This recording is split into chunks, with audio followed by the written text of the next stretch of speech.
सोचो क्या होगा, एक ऐसी लड़की जो इतनी अमीर है कि वो इलॉन मस्क को भी पॉकेट मनी दे सके, और वो प्यार में पड़ जाए एक ऐसे लड़के के जिसके पास रहने के लिए छत तक नहीं है। तो आज की हमारी कहानी है इसी के बारे में ही। कहानी की शुरुआत में हमें हमारा मेन कैरेक्टर दिखाया जाता है, जिसका नाम होता है तोमानारी इत्सुकी, जो कि खड़ा होता है इतने बड़े स्कूल के सामने। इस स्कूल का नाम था ईयोगाकुन एकेडमी। ये बस इस एरिया का नहीं, पूरे जापान में सबसे बेस्ट टॉप 3 स्कूल में से एक है। यहाँ पर बस अमीरों के बच्चे पढ़ते हैं, और मैं छोटे मोटे अमीरों की बात नहीं कर रहा।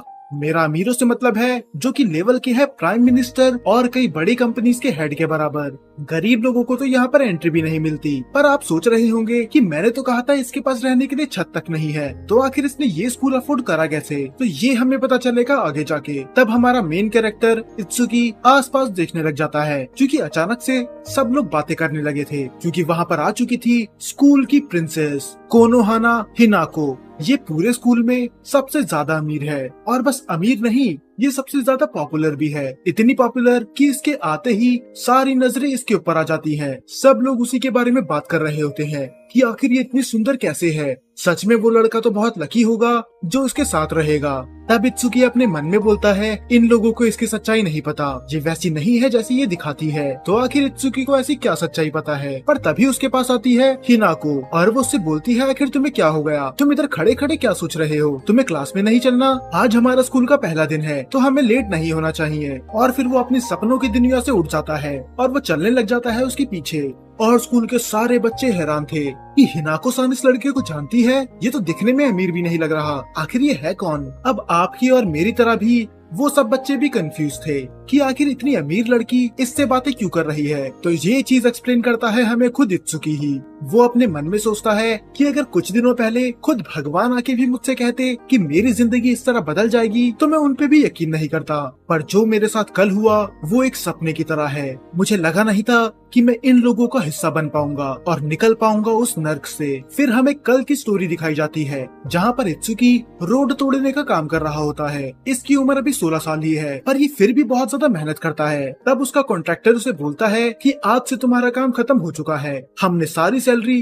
तुम्हारे बैंक अकाउंट में पहले ही डाल दी है, तो तुम अब आराम से घर जा सकते हो। और ये सुन के इत्सुकी बहुत ज्यादा खुश हो जाता है, और वो बोलता है कि आपको कोई और काम भी हो तो मुझे बता देना, मैं आपकी मदद करूंगा। और इत्सुकी वहाँ से चली जाता है। तब दूसरा कॉन्ट्रैक्टर आके बोलता है कि जरा देखो वो कितना छोटा है, पर फिर भी इतनी मेहनत करता है। यकीन नहीं होता कि आजकल के बच्चों में भी इतनी डेडिकेशन है। फिर वो कॉन्ट्रैक्टर उसे बताता है कि हाँ, ये सच में बहुत ज्यादा मेहनत करता है। ये बस यही काम नहीं करता, इसके अलावा भी ये मल्टीपल जॉब्स करता है ताकि ये पैसा कमा सके। फिर वो दूसरा कॉन्ट्रैक्टर बोलता है, पर ये तो बस 16 साल का ही है, ये अभी इतनी मेहनत क्यों कर रहा है? क्या ये हाई स्कूल नहीं जाता? पर फिर पता चलती है हमें एक बड़ी चीज कि दरअसल अपनी पूरे स्कूल की फीस इसे खुद ही भरनी होगी, और कल से इसका स्कूल चालू हो जाएगा। तो अगर ये फीस नहीं भर पाया तो इसका एडमिशन नहीं होगा। इसे अपना रेंट खुद भरना होता है, अपना खाना इसे खुद बनाना पड़ता है, यहाँ तक कि अपनी स्कूल की फीस वो भी इसे खुद ही पे करनी होती है। और इससे पहले आप लोग उदास हो जाओ ये सोच के कि इसके माँ बाप मारे जा चुके हैं, तो ऐसा बिल्कुल नहीं है। दरअसल इसके दोनों माँ बाप जिंदा हैं,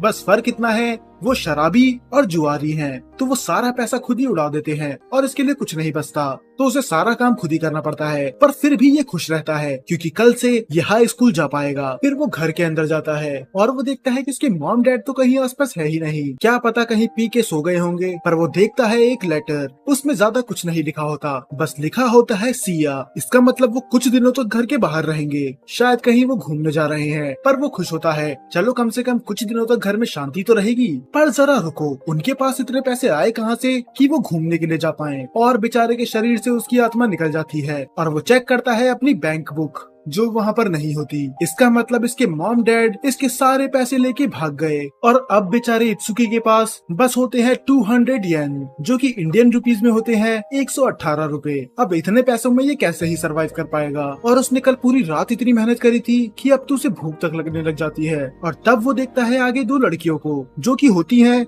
ईयोगाकुन एकेडमी से, वही स्कूल जो पूरे जापान में सबसे बेस्ट है। और वो सोचने लग जाता है अपने स्कूल के बारे में। दरअसल ये किसी सस्ते स्कूल की बात कर रहा था जो इसके एरिया में है। कल इसका वहाँ पर एडमिशन होने वाला था, पर अब इसके पास स्कूल फी देने के लिए पैसे नहीं है, तो इसका मतलब अब ये स्कूल नहीं जा पाएगा। और वो देखता है उन लड़कियों की तरफ वो उनसे थोड़ा जेलस भी होता है कि ये कितनी लकी हैं, इन्हें कोई भी टेंशन लेने की जरूरत नहीं होती, इनके माँ बाप इतने अमीर होते हैं कि ये किसी स्कूल में भी आराम से एडमिशन ले सकते हैं। और जैसे ही वो आगे चलता है उसे मिलती है उस लड़की की स्टूडेंट आईडी। ये वही लड़की थी जो अभी उसके बगल में से गुजरी थी। तो वो उसे चिल्ला के रोकता है कि तुम्हारी स्टूडेंट आईडी इधर गिर चुकी है। वो लड़की रुकती तो है पर तभी उसके पास आती है एक वैन और उसमें से दो निकलते हैं किडनैपर, जो कि उसे रस्सी से बांधकर अपनी वैन में डाल देते हैं। इत्सुकी उन्हें रोकने की कोशिश करता है पर वो खुद पकड़ा जाता है। अब वो सोचता है कि मेरे माँ बाप तो इतने अमीर भी नहीं है कि मुझे पैसे देके छुड़वा सके। लगता है कि ये मेरा आखिरी दिन है। पता नहीं मैंने ऐसे पिछले जन्म में क्या पाप करे थे जो मुझे ये सब सहना पड़ रहा है। और वो किडनैपर बात करने लग जाते हैं कोनोहाना हिनाको के बारे में। वो बोलते हैं कि ये कोनोहाना फैमिली से बिलोंग करती है, इसके डैड बहुत ज्यादा अमीर हैं, तो हम उनसे बहुत ज्यादा पैसे ले सकते हैं। और इत्सुकी ये नाम सुन के हैरान हो जाता है कि कोनोहाना, ये तो वही फैमिली है ना जो पूरे जापान में सबसे ज्यादा अमीर है। और फाइनली वो फिर से देखता है हिनाको की तरफ, जो कि सच में किसी प्रिंसेस से कम तो नहीं थी। ये कितनी ज्यादा सुंदर और एलिगेंट है, ऐसा उसे बस तब तक लगता है जब तक ये अपना मुंह नहीं खोलती। उसकी आवाज से तो ऐसा लग रहा था कि ये बहुत ज्यादा लेजी है। और वो बोलती है कि मुझे वॉशरूम जाना है, वो भी बहुत लेजी आवाज में। इत्सुकी सोचता है शायद ये डरी होगी तभी ऐसे बोल रही है। तब हिनाको फिर से बोलती है कि मुझे वॉशरूम जाना है वरना मैं यहीं पर कर दूंगी। तब इत्सुकी चिल्ला के उन्हें बोलता है कि प्लीज इसे जाने दो वरना पता नहीं ये क्या ही कर देगी। और फाइनली वो उसे वॉशरूम जाने देते हैं। और जब वो वॉशरूम में जाके वापस आती है वो बताती भी है कि मैंने अपना काम कर लिया, जैसे कि वो कोई छोटी बच्ची हो। किडनैपर के साथ साथ इत्सुकी भी बोलता है कि किसी ने तुमसे ये चीज नहीं पूछी। अब फाइनली वो फिर से बैठ जाते हैं और इत्सुकी सोचता है कि पहले तो मुझे लगा था कि ये बहुत ज्यादा एलिगेंट और बहुत ज्यादा समझदार होगी, पर ये तो बहुत ज्यादा लेजी और थोड़ी सी खाली दिमाग की है। यहाँ तक कि किडनैपर्स को भी लगने लग जाता है कि इस लड़की की हरकतें देख के लग तो नहीं रहा कि ये कहीं से अमीर है। और तभी हिनाको अपना मुंह फिर से खोलती है। वो बोलती है कि मेरी चाय पीने का टाइम हो चुका है, तो मेरे लिए चाय बनाओ और कुछ मीठा खाने के लिए लाओ। पर किडनैपर उसे चाय की जगह पानी दे देता है। और हिनाको उससे फिर से बोलती है कि मैंने चाय और कुछ मीठा मांगा था, पानी नहीं। और अब तो किडनैपर का भी दिमाग खराब हो चुका था कि तुम यहाँ पर पार्टी में नहीं आई, ये पानी पीना है तो पियो वरना भाड़ में जाओ। और वो इतना गुस्सा हो जाता है कि वो उस कमरे से बाहर निकल जाता है क्योंकि वो इसके सामने और देर खड़ा नहीं रह सकता। तो फाइनली हिनाको पानी ही पी लेती है, पर वो पानी पी कम रही थी और गिरा ज्यादा रही थी। और जब इत्सुकी पूछता है तो वो रिवील करती है कि मुझे आदत नहीं है प्लास्टिक की बोतल से पानी पीने की, तो मुझे पानी पीना नहीं आता।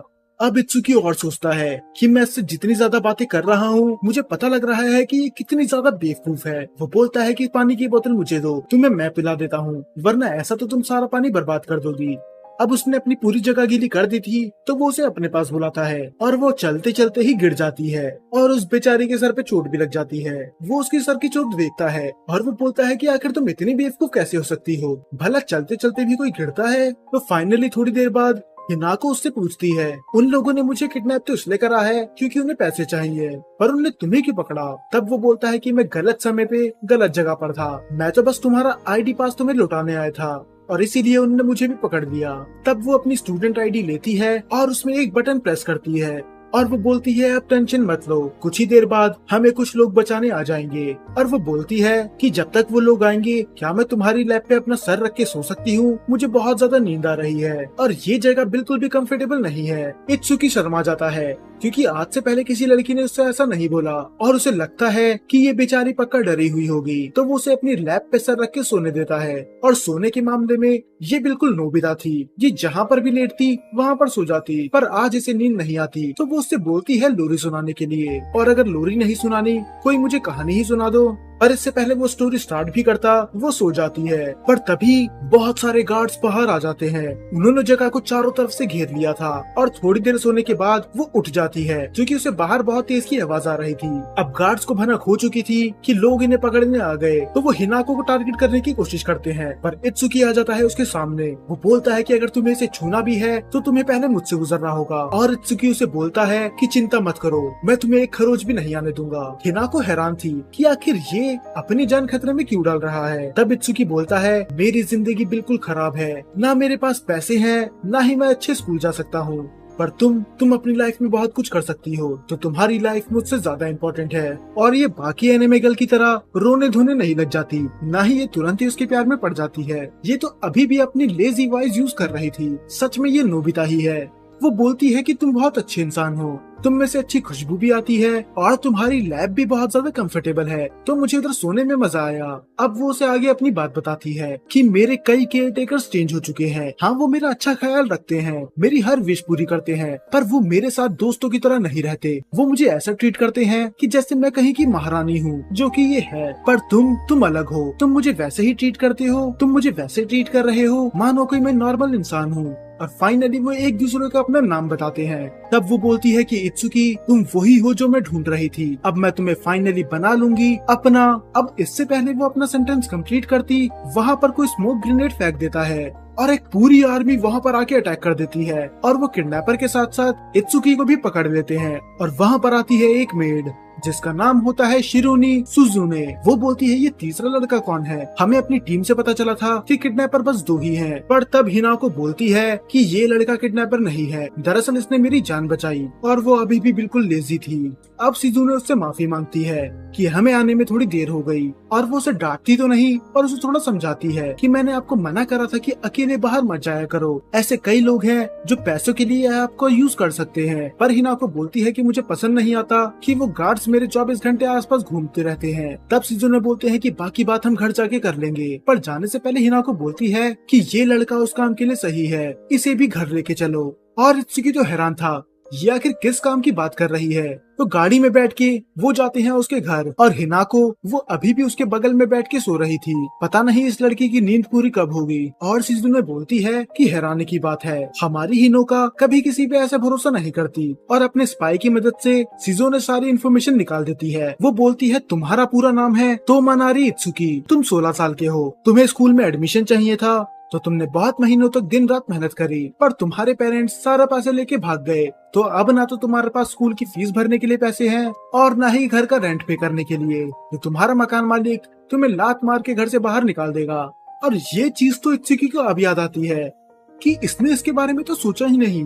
अगर इसके सारे पैसे जा चुके हैं तो ये रेंट पे कैसे करेगा, और बेचारा पैनिक हो जाता है। पर तब शिजुने उसे बोलती है चिंता मत करो, मेरे पास तुम्हारे लिए एक ऑफर है, क्या तुम हमारी हिनाको के लिए काम करोगे। और वो और डर जाता है कहीं मुझे मेड के कपड़े पहन के इसके आगे पीछे तो नहीं घूमना होगा। तब वो बोलती है कि पागल मत बनो, वो काम मेरा है, तुम्हें बस बनना है इसका केयर टेकर, क्योंकि हम देख सकते हैं हिनाको तुम्हारे साथ बहुत ज्यादा कंफर्टेबल है। पर एक चीज का ध्यान रखना, अगर तुमने उसके साथ उल्टी सीधी हरकतें करी तो मैं तुम्हारा मार मार के भरता बना दूंगी और तुम्हारा केयर टेकर का काम हम तुम्हें अपने मेंशन जाके समझा देंगे। अब वो फाइनली उसके मेंशन पे पहुंच जाता है, जो कि इतना बड़ा था कि वो तो पूरी तरह से उसे देख भी नहीं पाता।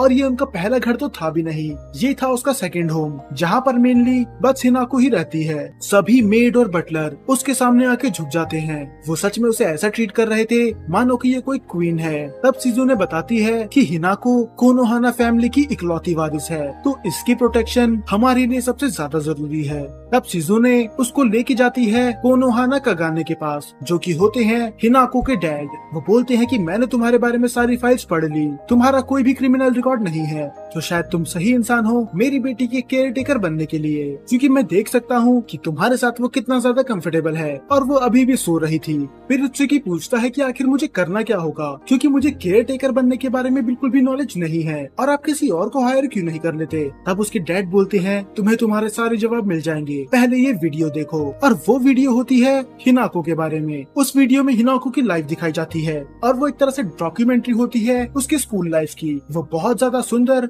और पॉपुलर थी। इत्सुकी को यकीन नहीं आता, क्या ये लड़की सच में पॉपुलर है। इसकी हरकतें देख के लगता तो नहीं कि इसे कोई मूवी लगाता होगा। और उस वीडियो में आगे और दिखाया जाता है कि ये पढ़ाई में भी बहुत ज्यादा अच्छी है। और वो बेचारा कंफ्यूज था कि ये नोबिता से डेकिसुगी कैसे बन गई, क्योंकि ये तो इतनी होशियार थी, खुद टीचर भी इसकी तारीफ करती है। और इत्सुकी पूछता है क्या ये इसकी कोई जुड़वा बहन है, क्योंकि हो ही नहीं सकता कि ये आलसी लड़की इतनी ज्यादा समझदार और इतनी ज्यादा पॉपुलर है। पर तब उसके डैड बोलते हैं पूरी वीडियो पे ध्यान दो, तुम्हें खुद पता चल जाएगा। दरअसल जब भी ये पॉपुलर बनती है तब ये बस परफेक्ट होने का नाटक करती है, पर जैसे ही ये अकेले होती है ये फिर से अपने आलस वाले मोड में चली जाती है। जब कोई उसे नहीं देखता वो एक झपकी मार लेती है और यही है इसका असली रूप। ये क्लासरूम में सो जाती है, गार्डन में जाती है, वहाँ पर सो जाती है और कई बार तो ये स्कूल के फ्लोर में भी सो गई थी। तो हमने जो केयर टेकर इससे पहले रखी थी उसका ब्लड प्रेशर तो इतना हाई हो गया था कि इसने जॉब भी छोड़ दी। तो शायद अब तुम्हें समझ में आ चुका होगा कि तुम्हारा काम क्या है। तो बस तुम्हें ये मेक श्योर करना है कि इसकी परफेक्ट इमेज दुनिया के सामने बनी रहे, क्योंकि तुम जानते हो हमारे लिए रेपुटेशन कितनी मायने रखती है। तो इमेज को बचाने के लिए मेरी बेटी को परफेक्ट होना पड़ेगा, ताकि उसकी सोसाइटी में रिस्पेक्ट बढ़े और वो किसी अच्छे लड़के से शादी करे जो कि हमारे जितना ही अमीर हो। पर अगर उन्हें हिनाको की सच्चाई पता चल गई तो उसकी पॉपुलैरिटी में बहुत ज्यादा इफेक्ट पड़ेगा। तब उसका डैड बोलता है, अगर तुमने इस जॉब के लिए हाँ कर दी तो तुम्हें 24 घंटे इसी घर में रहना होगा। हम तुम्हें कमरा देंगे, खाना देंगे और ट्रैवल करने के लिए तुम हमारी गाड़ी का यूज कर सकते हो, और साथ ही साथ हम तुम्हें देंगे 20,000 येन, और अगर इसे इंडियन रुपीज में कन्वर्ट करें तो वो लगभग होते हैं 11,800।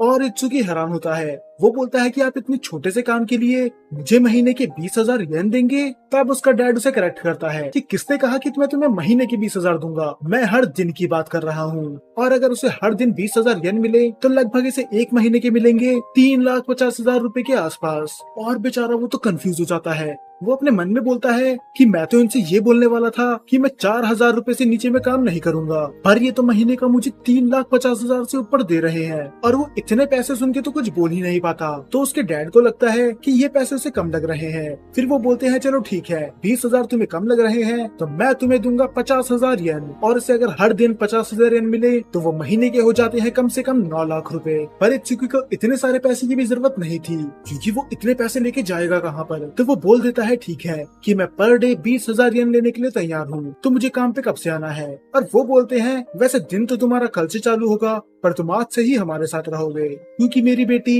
इतनी भोली है कि वो अपने घर में ही अपने कमरे का रास्ता भूल जाती है, तो उसे 24 घंटे केयर टेकर की जरूरत है। पर हाँ, इस बात का ध्यान रखना, तुम 24 घंटे उसके आसपास रहोगे तो सही, पर अगर तुमने उसके साथ कुछ उल्टी सीधी हरकतें करने की कोशिश करी तो मैं। तब इत्सुकी खुद ही बोल देता है, सुजुने मुझे पहले ही बता चुकी है कि अगर मैंने कुछ ऐसा करा तो आप लोग मेरा मार मार के भरता बना दोगे। पर उसका डैड एक स्माइल करता है कि अरे तुम क्या बात कर रहे हो, इतनी सी बात के लिए मैं तुम्हें पीटूंगा थोड़ी ना, बल्कि मैं तुम्हारी जान ही ले लूंगा। अब इत्सुकी को इतना तो समझ में आ गया था कि उसे गलती से भी वो लाइन क्रॉस नहीं करनी। तब सुजुने उसे अपना कमरा दिखाती है और वो बताती है कि उसकी सारी स्कूल ड्रेस इस कबर्ड में पड़ी हुई है, क्योंकि कल से ये जाने वाला है कियोगाकुन एकेडमी में। और वो हैरान होता है कि तुम्हें पता भी है कि तुम किस स्कूल के बारे में बात कर रही हो, वो वहाँ पर मुझे कभी एडमिशन नहीं देंगे और मेरे पास इतने पैसे भी नहीं है। तब सुजुने बताती है कि तुम पैसों की चिंता मत करो, हिनाको वहीं पढ़ती है तो तुम्हें भी वहीं पर पढ़ना होगा, और तुम्हारा एडमिशन और सारे डॉक्यूमेंट्स वो सारी चीजें हम देख लेंगे, तुम बस उसका ख्याल रखना। और तब वो उसे बहुत सारी बुक्स दे देती है। वो बोलती है कि केयर टेकर बनने के लिए भी तुम्हें पढ़ाई करनी होगी, तुम्हें सीखना होगा कि मैनर से बात कैसे करते हैं, और तुम्हें उसकी सारी बातें माननी पड़ेगी, उसे सामा सामा कह के बुलाना होगा, क्योंकि वो स्टेटस में तुमसे बड़ी है। और बस इतना ही नहीं, जब तुम ये सब पढ़ लो तुम सेल्फ डिफेंस क्लासेस के लिए भी आना, तुम्हें ट्रेनिंग दूंगी मैं, क्योंकि तुम देख ही चुके हो कि कई लोग उसकी जान के पीछे पड़े हुए हैं, तो तुम्हें उसे बुरे लोगों से भी प्रोटेक्ट करना है। तो अब इत्सुकी थोड़ा ऑफेंड हो जाता है। वो बोलता है कि क्या अब ये मुझे ट्रेनिंग देगी। वो मन में सोचता है कि मेरे इतने बुरे दिन नहीं आए कि मैं एक लड़की से ट्रेनिंग लूंगा, शायद इसे पता नहीं कि पत्थर तोड़ तोड़ के मैंने कितनी बॉडी बनाई है, प्रैक्टिस आने दो, मैं तो उसे धूल चटा दूंगा। पर सुजुने उसे कुत्ते की तरह मारती है। बेचारा तो थोड़े लात भूसे खाने के बाद ही हार मान लेता है। तो अब उसे हर दिन ट्रेनिंग भी करनी होगी। तो ये जॉब जितनी आसान लग रही थी उतनी है नहीं। अब थक हारने के बाद वो जाता है अपने कमरे में और वो वहाँ पर देखता है हिनाको को। वो चिल्ला के उठता है कि तुम मेरे कमरे में क्या कर रही हो, और वो नींद में ही बोलती है कि केयर टेकर का बेड मेरा बेड है, मैं यहाँ पर भी सो सकती हूँ। तो वो जाके मैनुअल देखता है कि ऐसे सिचुएशन में क्या चीज करनी चाहिए। पर तभी उसके पास आता है एक लड़की का मैसेज। वो मैसेज होता है यूरी का। यूरी उससे बोलती है, क्या कल तुम साथ में स्कूल चलना पसंद करोगे। दरअसल अभी यूरी को उसके बारे में कुछ चीज नहीं पता, तो उसे वही पुराना या फिर छोटा स्कूल लग रहा है जिसमें वो पढ़ती है। पर तब वो यूरी को मैसेज करके बताता है कि मुझे माफ करना, अब मैं उस स्कूल में एडमिशन नहीं ले सकता। और ये सुनने के बाद यूरी उसे कॉल करने लग जाती है। वो जानना चाहती थी कि अचानक से ऐसा क्या हुआ, पर वो उसे कॉल करते हुए बोलता है कि मैं तुम्हें समय आने पे सब कुछ बता दूंगा, अभी मैं थोड़ा बिजी हूँ। और तभी पीछे से आ जाती है हिनाको और वो बोलती है कि तुम किससे बात कर रहे हो। तब वो बताता है कि यूरी मेरी बचपन की दोस्त है जो बचपन से ही मेरे साथ पढ़ी है, पर अफसोस अब हम दोनों का स्कूल अलग है। और वो उसका फोन लेती है और बेड में फिर से लेट जाती है, पर वो उससे बहस नहीं कर सकता था क्योंकि अब वो उसकी मालकिन है। तो वो रिस्पेक्टफुली उससे फोन वापस मांगता है कि प्लीज मुझे मेरा फोन वापस कर दो। और वो उसके नाम के आगे सामा लगा रहा था उसे रिस्पेक्ट देने के लिए। पर हिनाको बोलती है कि मैं तुम्हें तुम्हारा फोन वापस नहीं करूंगी क्योंकि अब तुम बदल चुके हो। तुम मुझे वैसा ही ट्रीट करते हो जैसे मुझे पुरानी केयर टेकर्स करा करती थी। मुझे तुम्हारा ये एटीट्यूड पसंद नहीं आया। तुम मुझसे वैसे ही बात करो जैसे तुम पहले कर रहे थे, जैसे कि मैं कोई प्रिंसेस नहीं बल्कि एक नॉर्मल लड़की हूँ। फिर वो सब समझाता है कि मैं ऐसा नहीं कर सकता। शिजुने ने मुझे साफ ऑर्डर दिए हैं कि मैं तुम्हारे सामने तमीज से रहूं और तुम्हें रिस्पेक्ट दे के बात करूं। पर वो बोलती है कि शिजुने तुम्हारी बॉस नहीं है, मैं हूं। तो अगर तुम मुझसे ऐसे ही तमीज से बात करते रहे तो तुम्हें तुम्हारा फोन नहीं मिलेगा। और फिर वो मान जाता है कि ठीक है, अब से मैं तुमसे वैसे ही बात करूंगा जैसे कि तुम मेरी दोस्त हो। और ये बोल के वो उसे उसका फोन दे देती है और ये देने के बाद वो फिर से सो जाती है। सच में जब से ये कहानी शुरू हुई है तब से लेकर अभी तक ये सभी सीन में सो ही रही है। अब अगले दिन ये दोनों स्कूल के लिए चले जाते हैं। इत्सुकी का आज होता है पहला दिन और वो आराम से बैठ के जा ही रहे थे, पर हिनाको मना करने लग जाती है कि मेरा स्कूल जाने का बिल्कुल भी मन नहीं है, मुझे तो बहुत नींद आ रही है। पर शिजुने साफ मना कर देती है कि अगले 8 घंटे तक सोने की सोचना भी मत, आप वैसे ही पूरी रात सोई हुई हैं। और फिर वो मुड़ती है इत्सुकी की तरफ। वो बोलती है कि स्कूल के सामने मैं तुम्हें इत्सुकी सामा ही बोलूंगी और तुम भी ध्यान रखना कि तुम हिनाको का लास्ट नेम यूज करना ताकि किसी को शक ना हो। और एक और चीज, मैं तुम दोनों को साथ में गाड़ी में छोड़ने नहीं जा सकती क्योंकि ऐसा करने से लोगों को शक हो जाएगा। उन्हें पता नहीं चलना चाहिए कि तुम उसके केयर टेकर हो। तब हिनाको बोलने लग जाती है कि मैं नहीं चाहती कि तुम मेरा लास्ट नेम यूज करो, तुम मुझसे नॉर्मली बात करो जैसे करा करते हो, एक दोस्त की तरह। पर शिजुने उसे समझाती है कि ये करना सही नहीं होगा क्योंकि ये राज हमें सबसे छुपाना है कि इत्सुकी कोई और नहीं बल्कि तुम्हारा केयर टेकर है। तब हिनाको बोलती है ठीक है, ये सबके सामने मेरा लास्ट नेम यूज कर सकता है, पर कम से कम जब हम अकेले होंगे तब तो ये नॉर्मली बात कर सकता है ना। और शिजुने उससे ज्यादा बहस नहीं कर सकती थी तो वो मान जाती है। तो वो स्कूल से थोड़ी देर पहले ही उन दोनों को वहाँ पर छोड़ देती है ताकि वो पैदल स्कूल जा सके। और हिनाको वो तो अभी भी बहुत ज्यादा लेजी एक्ट कर रही थी, वो तो आंखें खोल के चल भी नहीं रही थी। तब इत्सुकी बोलता है कि प्लीज नॉर्मली एक्ट करो, क्या होगा अगर किसी ने तुम्हें ऐसे देख लिया। तब वो बोलती है कि ऐसा कुछ नहीं होगा, जब भी कोई मुझे देखता है मुझे पता चल जाता है, चाहे वो छुप के भी मुझे क्यों ना देख रहा हो। तब इत्सुकी अपने मन में सोचता है कि मुझे इसकी रेपुटेशन का ध्यान रखना होगा क्योंकि इसके डैड मुझे 20,000 येन दे रहे हैं, वो भी दिन के, तो मैं उन्हें डिसअपॉइंट नहीं कर सकता। और इसके बाद ये लोग चले जाते हैं स्कूल। तो अब ये वही टाइम है जहाँ से हमारी कहानी शुरू हुई थी, जब इत्सुकी पहली बार स्कूल आया था। तो आज इसका स्कूल का पहला दिन था, तो टीचर सबको इससे इंट्रोड्यूस करवाती है और गवर्नमेंट स्कूल की तरह कोई भी तालियां नहीं बजाता या फिर चिल्लाने नहीं लग जाता। सब लोग बिल्कुल शांत थे और ये देख के उसे थोड़ा अच्छा भी लग रहा था। और जब वो लोग क्लास स्टार्ट करते हैं इत्सुकी की तो हालत ही खराब हो जाती है क्योंकि वो बहुत आगे का टॉपिक उन्हें पढ़ा रहे थे। 3rd ईयर के बच्चों को पढ़ाया जाता है नॉर्मल हाई स्कूल में, वो इन्हें अभी पढ़ाया जा रहा है। अगर ऐसा ही चलता रहा तो ये फेल हो जाएगा। और उसकी नजर पड़ती है हिनाको की तरफ जो कि अब परफेक्टली एक्ट कर रही थी। ऐसा लग रहा था कि वो एनर्जी से भरी हुई है और वो उसकी तरफ देख ही रहा था, तभी पीछे से आ जाता है ताइशो कात्सुया जो कि शुरू में उसे धमकाने लग जाता है। और उसी के पीछे पीछे आती है असाई कारेन जो कि तात्सुया के सर पे मारती है और बोलती है कि उसे परेशान मत करो, वो यहाँ पर नया है। फिर वो दोनों अपने आप को इंट्रोड्यूस करते हैं। लगता है कि जब हमारी क्लास चल रही थी मैंने देखा था कि तुम्हारा मुंह बना हुआ था, लगता है तुम्हें चीजें समझ में नहीं आई। चिंता मत करो, ये सभी ट्रांसफर स्टूडेंट के साथ होता है, तुम्हें भी चीजें समझ में आने लग जाएंगी। और फिर वो उससे दोस्ती बढ़ाने के लिए और बातें करते हैं और ये अपने फैमिली बैकग्राउंड के बारे में झूठ बोल देता है कि इसके पेरेंट्स एक छोटी सी आईटी कंपनी चलाते हैं क्योंकि किसी को ये नहीं पता चलना चाहिए कि ये गरीब है। कम से कम अच्छा तो है इसने 2 दोस्त बना लिए। पर तभी कात्सुया बोलता है कि बाकी बातें तो होती रहेंगी, मुझे ये बताओ तुम्हारा क्या रिलेशन है हिनाको के साथ, तुम उसके साथ क्यों घूम रहे थे। और वो झूठ बोल देता है कि मेरे पेरेंट्स और उसके पेरेंट्स बस दोस्त हैं और हम रास्ते में मिल गए थे तो हम साथ में ही आ गए और कोई बात नहीं है। और ये सुन के कात्सुया नॉर्मल हो जाता है। दरअसल अभी इत्सुकी से सब जेलस है क्योंकि उन्हें लगता है कि हिनाको उसे डेट कर रही है। तो फाइनली इतनी सारी क्लासेस लेने के बाद रिसेस हो जाता है और ये जाता है लंच करने के लिए टेरेस पे, जहाँ पर बस ये और हिनाको ही थी। और हिनाको उससे बोलती है कि मुझे तुम्हारे हाथों से खाना खाना है और वो उसका केयर टेकर था तो उसे ये काम तो करना ही पड़ेगा।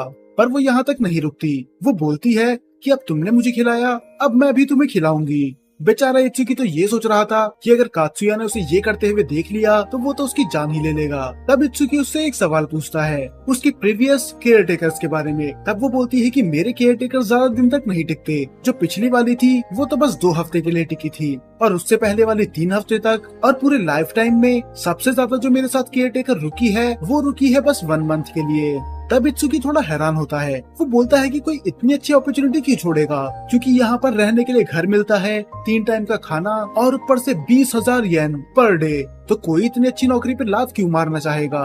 और उसके ये फायदे सुन के वो थोड़ी उदास होती है। वो बोलती है कि तुम सारे फायदे तो गिना रहे हो, पर तुम सबसे बड़ी चीज भूल रहे हो कि तुम्हें मेरे साथ रहने का मौका मिलेगा। और ये सुन के वो ब्लश करने लग जाता है। तब हिनाको बोलती है कि प्लीज तुम बाकी लोगों की तरह मुझे छोड़ के मत जाना। और अपना लंच फिनिश करने के बाद वो फिर से उसकी लैब पे सो जाती है। और पता नहीं क्यों, पर अब इत्सुकी को ये सब चीजें अच्छी लग रही थी। उसे अच्छा लगता है जब भी हिनाको उसकी लैब पे अपना सर रख के सोती है। और तभी उसके पास कॉल आता है शिजुने का। वो उससे सभी अपडेट लेती है हिनाको के बारे में, और वो उसे बताता है कि पूरे दिन में क्या क्या हुआ। और साथ ही साथ ये भी कि आज उसकी बात हुई कात्सुया और कारिन से। मैंने उन्हें ये भी बता दिया कि मैं नॉर्मल स्कूल से आया हूँ, पर देख के लगा नहीं कि उन्हें कोई फर्क पड़ा। वो दिल के अच्छे थे। पर जब शिजुने उनके बारे में बताती है, बेचारा इत्सुकी तो हैरान हो जाता है। उन दोनों के ही पेरेंट्स बहुत बड़ी कंपनी के मालिक थे, जो कि कम से कम जापान में टॉप 5 पे है। वो दोनों तो मुझसे बोल रहे थे कि वो कॉमनर्स हैं, तो इसका मतलब इसने गलती से उन लोगों को दोस्त बना लिया जो कि कुछ ज्यादा ही अमीर थे। अब जब लंच ब्रेक खत्म होता है, ये फिर से अपनी अपनी जगह पे चली जाते हैं। इत्सुकी उस पे दूर से नजर रखता है ताकि कहीं वो फिर से सो ना जाए। पर तब सुजुने का कॉल आता है उसके पास फिर से। वो बोलती है कि तुम कहाँ हो, बहुत टाइम हो गया, हिनाको की कोई मूवमेंट है ही नहीं, ट्रैकर में वो एक ही जगह पर दिखा रही है। पर तब इत्सुकी बोलता है कि वो तो पहले ही यहाँ से जा चुकी है। फिर शिजुने समझ जाती है कि जरूर उसका पर्स बाथरूम में गिर गया होगा, इसीलिए हम उसे ट्रैक नहीं कर पा रहे, क्योंकि ट्रैकर उसके पर्स में ही है। तो अब शिजुने इत्सुकी को मिशन देती है कि वो बाथरूम में से जाके पर्स लेके आए। पर बेचारा ये काम ये कैसे करता, क्योंकि वो लेडीज वॉशरूम था, तो वो बस बाथरूम के बाहर खड़ा होता है, उसके अंदर जाने की हिम्मत होती ही नहीं। और तभी वहाँ से गुजरती है तेनोजी मिराए। वो उसे अच्छे से ग्रीट करती है, पर इत्सुकी उसे नहीं पहचान पाता। और इस बात पे मिराए बहुत ज्यादा ऑफेंड हो जाती है। वो बोलती है कि तुम मुझे कैसे नहीं जानते, तुम्हें पता भी है कि मैं तेनोजी ग्रुप की वारिस हूँ, मेरे डैड की कंपनी सबसे बड़ी है, इतनी बड़ी कि वो कोनोहाना फैमिली को भी टक्कर दे सकती है। पर वो उससे माफी मांगता है, उसने उसके डैड की कंपनी का नाम कभी नहीं सुना था। पर तब वो देखती है कि कोनोहाना कंपनी का नाम सुन के इत्सुकी के कान खड़े हो जाते हैं। फिर वो बोलती है कि अब ये मत बोलना कि तुम्हें उस कंपनी के बारे में पता है, और जैसे कि हम जानते ही हैं उस कंपनी के लिए तो ये काम करता है। और इस पे मेरा और भी ज्यादा ऑफेंड हो जाती है। वो बोलती है कि ये गलत बात है, वो हर बार हमें कैसे हरा देते हैं, कोनोहा फैमिली ने हमारे नाक पे दम करके रखा है, कंपनी में वो हमसे आगे है, और पॉपुलैरिटी में भी वो हिनाको मुझसे कहीं गुना ज्यादा पॉपुलर है। मैं उसके सामने कभी नहीं जीत पाती। पर वो अपने गुस्से को शांत करती है और वो बोलती है कि बाकी बातें तो होती रहेंगी, पर तुम यहाँ लेडीज वॉशरूम में क्या कर रहे हो। फिर वो उसे बताता है कि दरअसल कोई है जिसका पर्स अंदर छूट चुका है, पर जैसे कि तुम समझ ही सकती हो कि मैं अंदर नहीं जा सकता, तो क्या प्लीज तुम मेरे लिए वो लेके आ जाओगी। और मिराई उसका काम कर देती है। और वो बोलती है कहीं ऐसा तो नहीं कि तुम्हें कोई परेशान कर रहा है, क्योंकि जिसका ये पर्स था वो यहाँ पर खुद क्यों नहीं आई, उसने तुम्हें क्यों भेजा, तुम उसके नौकर नहीं हो। और बस इतना ही नहीं, वो तो उसके खड़े होने के तरीके पे भी सवाल उठाती है कि ये कैसे खड़े होने का तरीका है, तुम्हें कॉन्फिडेंस होना चाहिए, तुम्हें देख के लगता नहीं कि तुम इतने अमीर हो। अब वो उसे अमीर के तौर तरीके सिखाने लग जाती है और वो बोलती है कि तुम धीरे धीरे सीख जाओगे, और अगर कोई तुम्हें परेशान करे तो मुझे बता देना। तो इसका मतलब मिराए थोड़ी एरोगेंट तो है, पर वो दिल की बुरी नहीं है, क्योंकि बिना जाने वो इत्सुकी की मदद करने के लिए तैयार हो गई, बस इसीलिए क्योंकि उसको लग रहा था कि इत्सुकी को बच्चे परेशान कर रहे हैं। पर तब इत्सुकी उससे पूछता है, हाँ बाकी सब चीजें तो सही है, पर क्या मैं तुम्हारे बालों के बारे में पूछ सकता हूँ, तुमने ये ब्लॉन्ड क्यों करवा रखे हैं, मुझे तो लगा स्कूल में हेयर डाई करना मना होगा। और ये सुन के वो एम्बेरस हो जाती है, वो नहीं चाहती थी कि कोई इसे रूल समझाए। वो बोलती है कि ये मेरे नेचुरल हेयर हैं, मैंने डाई नहीं करवाए, और वो वहाँ से भाग जाती है। और ये साफ था कि वो झूठ बोल रही है। और इसके बाद इसका पूरा स्कूल का दिन अच्छा जाता है, और जैसे ही घर जाने का समय आता है, कात्सुया और कारुन उसे बुलाते हैं टी पार्टी के लिए, पर वो साफ मना कर देता है कि आज मुझे जरूरी काम है, पर कल मैं तुम दोनों के साथ पक्का चलूंगा। और वो भी उसे फोर्स नहीं करते, और वो बाहर जाता है हिनाको के पास, जो कि पाउंड में मछलियों को खाना खिला रही थी, और वो घर जाने से मना कर देती है कि उसे यहीं पर रहना है, वरना घर जाके उसे और काम करने पड़ेंगे और पढ़ाई भी करनी पड़ेगी। और वो इतनी जिद कर रही थी कि वो तो पूरा जमीन पे लेट जाती है, और वो मना कर देती है कि मैं यहाँ से नहीं हिलूंगी, मुझे पूरी दुनिया की ताकत आज यहाँ से नहीं हिला सकती। और ये तो इत्सुकी भी समझ चुका था कि इसे ताकत से नहीं हटाया जा सकता, उसे यूज करना होगा अपने दिमाग का। फिर उसे याद आता है उस बैग के बारे में जो सुजुने ने उसे दिया था, जिसमें थे पोटैटो चिप्स, और इसके लालच के चक्कर में वो उसके पीछे पीछे आ जाती है। चलो किसी तरह उसका पहला दिन तो निकल गया, पर मुसीबतें अभी भी खत्म नहीं हुई थी, क्योंकि सुजू ने अभी भी उसको ट्रेनिंग दे रही थी और उसे अमीरों के तौर तरीके सिखा रही थी, जैसे खाना कैसे खाते हैं, पार्टी कैसे करते हैं, और वो हर चीज में फेल हो रहा था क्योंकि उसे इसकी आदत थी ही नहीं। पर तब वो उससे पूछता है कि हिनाको के सारे केयर टेकर इतनी जल्दी जॉब क्यों छोड़ देते हैं, इतनी ज्यादा सैलरी मिलने के बाद भी। तब सुजुना बोलती है क्योंकि वो सारे केयर टेकर उसके डैड ने उसके लिए चुने थे और वो बहुत ज्यादा स्ट्रिक्ट थे, वो उसे परफेक्ट बनने में मजबूर करते थे, तो वो उन लोगों पे ट्रस्ट नहीं करती थी। पर तुम्हारा केस अलग है, ऐसा लगता है कि वो तुम पे भरोसा करती है और शायद तुम्हें अपना दोस्त मानती है, तो शायद तुम उसके केयर टेकर बन सको, वो भी लंबे टाइम तक। और वो अपनी ट्रेनिंग खत्म करके वहाँ से निकल जाता है। तब उसे रास्ते में मिलती है हिनाको, जो कि बोलती है तुम में तो पसीने की बदबू आ रही है, तो चलो मेरे रूम में। और वो उसे सीधे लेके जाती है अपने बाथरूम में और वो उससे बोलती है कि आज हम साथ में नहाएंगे। वो उसे मना करने की तो कोशिश करता है, पर इसको नहलाना वो भी इसके केयर टेकर का काम था, तो ये पीछे नहीं हट सकता। अब हिनाको को स्विम सूट में देख के वो ब्लश करने लग जाता है, तो वो डिसाइड कर लेता है कि वो अपना ध्यान भटकाएगा। फिर वो उससे इधर उधर की बातें करने लग जाता है। वो बोलता है कि तुम्हारा स्कूल में कोई दोस्त नहीं है, और वो साफ मना कर देती है कि मेरा आज तक कोई भी दोस्त नहीं बना, ना अभी है और न ही पहले था। और वो हैरान होता है कि इतनी पॉपुलर होने के बाद भी इसका कोई दोस्त नहीं है। फिर वो उससे बोलता है क्या तुम नहीं चाहती कि तुम्हारा भी कोई दोस्त हो, पर वो एक स्माइल के साथ बोलती है मेरे लिए तुम ही काफी हो, तुम ही हो मेरे इकलौते दोस्त। फिर वो उसके पास बैठ जाती है और बोलती है उसे शैम्पू करने के लिए।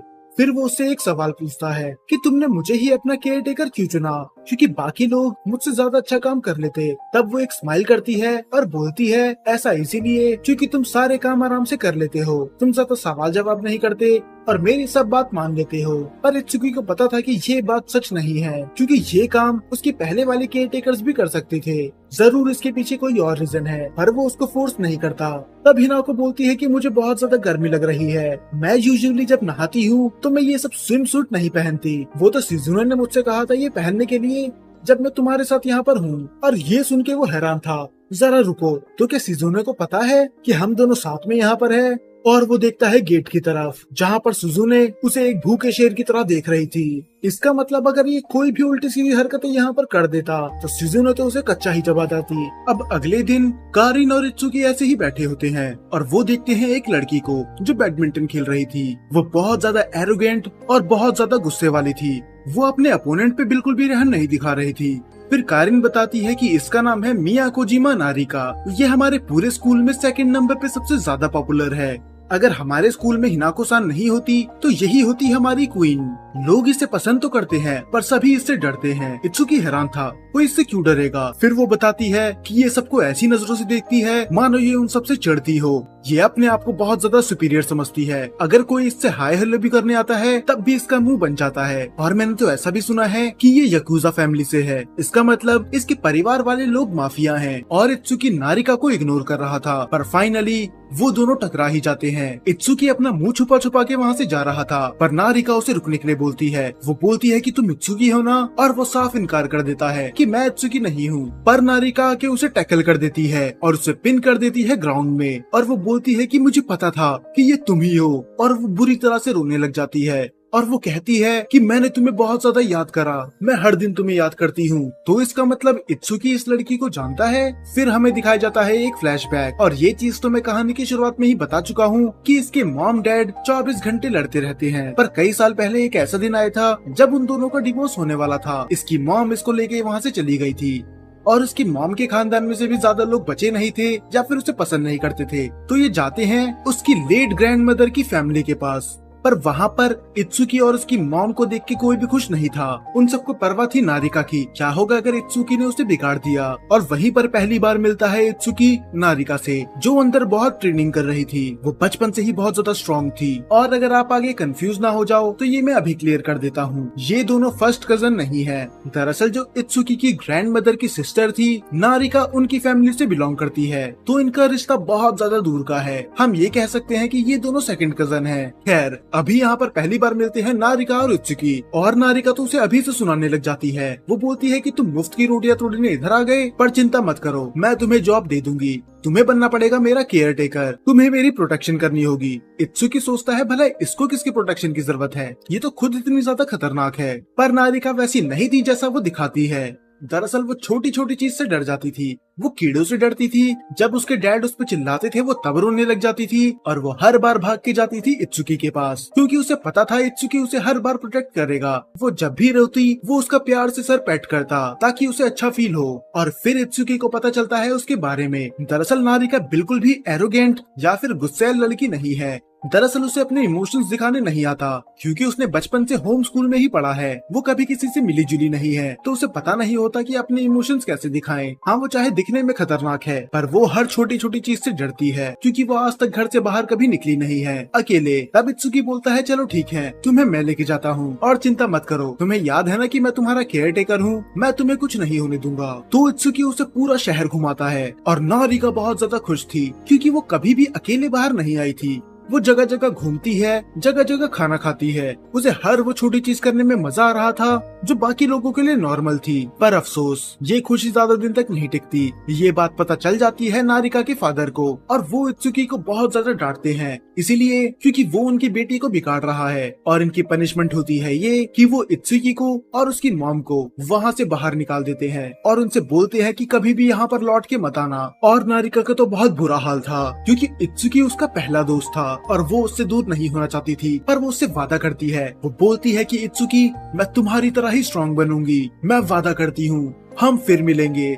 और उस दिन के बाद से नारिका ने उसे बहुत ढूंढने की कोशिश करी, पर वो उसे मिला ही नहीं। पर आज वो उसे मिल चुका है, और यही रीजन था कि वो इतनी बुरी तरह रो रही थी। और वो तो इतना खुश थी कि उसकी तबीयत भी खराब हो जाती है, तो वो उसे आराम से बेड पे लेटा देता है ताकि वो आराम कर सके। और जब वो जाने वाला था तो नारिका उसे रोक लेती है, और वो उसे बताती है अपने बचपन के दिनों के बारे में। और इत्सुकी उसे माफी मांगता है। वो बोलता है कि मुझे माफ करना, मुझे पता है कि उस दिन के बाद से तुम्हारे डैड ने तुम्हें बहुत ज्यादा डांटा होगा, मुझे तुम्हें उस दिन बाहर लेके नहीं जाना चाहिए था। पर तब नारिका उसे पकड़ती है और बोलती है कि ऐसा मत बोलो, वो दिन मेरी पूरी जिंदगी का सबसे बेस्ट दिन था। मैं आज जहाँ पर भी हूँ बस तुम्हारे वजह से ही। तुमने मुझे वो दिखाया जिसके बस में सपने देखते रहती थी। अब मैं पहले से ज्यादा इम्प्रूव हो चुकी हूँ, पर अगर देखा जाए वो उतनी इम्प्रूव नहीं हुई थी। वो बोलती है कि मैं अभी भी फ्रेंड्स नहीं बना पाती। जब भी कोई मुझसे बात करता है मैं अजीब सा मुंह बना देती हूँ, और उन लोगों को लगता है कि मैं कोई यकूजा फैमिली मेंबर हूँ, और यही रीजन है कि मैं अभी भी अकेली हूँ। और उन दोनों की बात चल ही रही थी,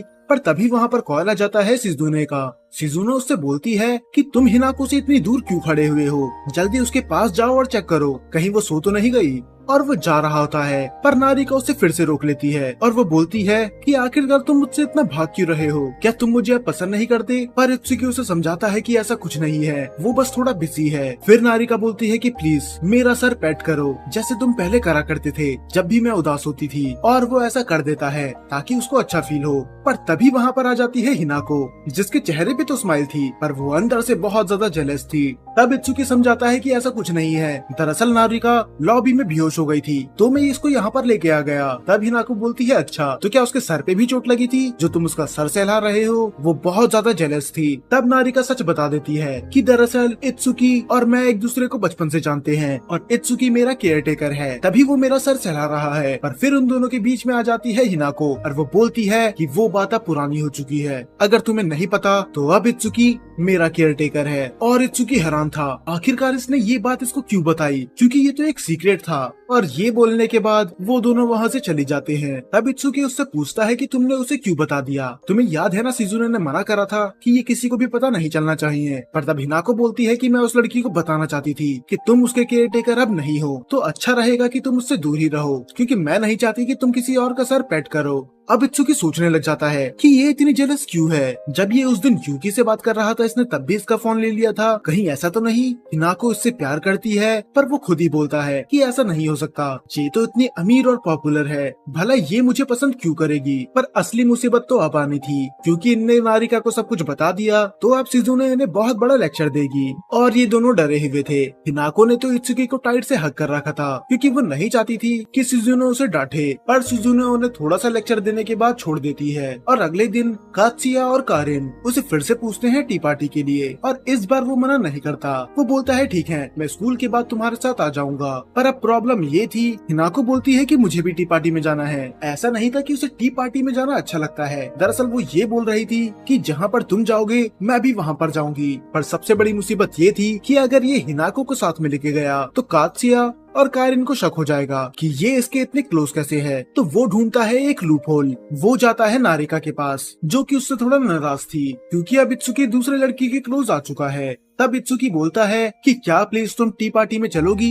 क्योंकि मैं हिनाको के साथ अकेले नहीं जा सकता, तो तुम उन लोगों को बोल देना कि हिनाको तुम्हारे साथ आई है। तो नारिका उससे गुस्सा तो थी, पर वो मान जाती है। पर नारिका थोड़ी नर्वस भी थी कि तुम्हें पता है ना कि मुझे इमोशंस दिखाने नहीं आता, क्या होगा अगर मैंने तुम्हारी पार्टी बिगाड़ दी। पर वो बोलता है कि मुझे तुम पे पूरा भरोसा है, तुम सब संभाल लोगी। और ये सुन के वो मोटिवेटेड हो जाती है। और जब वो ऐसे ही हॉलवे में घूम रहा था, उसे मिल जाती है मिराए, और वो उसे भी टी पार्टी के लिए बुला लेता है, क्योंकि जितने अमीर लोग साथ होंगे उतना बाकी लोगों को कम शक होगा।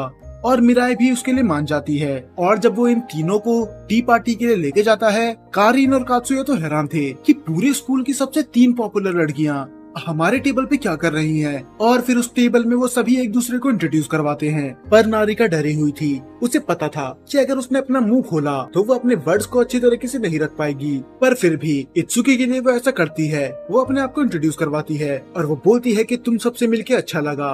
पर उसकी बातें सुन के तो ऐसा लग रहा था कि वो इंट्रोड्यूस अपने आप को कम करवा रही है और दूसरों को धमकियां ज्यादा दे रही है। और वो देख के तो कारिन और कात्सुया डर जाते हैं। पर तब इत्सुकी बात संभालता है कि वो बस दिखने में डरावनी लगती है, क्योंकि उसे लोगों से बातें करने नहीं आती। और इसका रीजन है कि वो बचपन में होम स्कूल गई थी। और वहीं पर उसका स्टैंड लेती है मिराई भी।